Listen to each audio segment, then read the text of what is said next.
Смотрите, нам нужно 15 людей, как раз таки по вашему району, 15 кандидатов. Да. Да. Ну, вот я так понимаю, у вас двое точно есть, и еще про третью девушку мы говорили. Ну, пока пусть не двое, пока не вижу.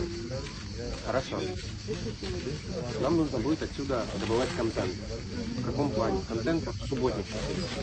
Я его должен буду распространить в своих телеграм-каналах. Это будут наши телеграм-каналы. Вы будете за них отвечать как... Да. Я заболел. Так же, как и я. И мы будем их наполнять контентом. Мне нужны, там, допустим, трубу прорвало. Как устраняют следствие. Ну, тем, что мы занимаемся. Да. Суть в том, что я это буду распространять именно в телеграм-каналах. Мы хотим сделать от каждого кандидата свой телеграм-канал. Вот.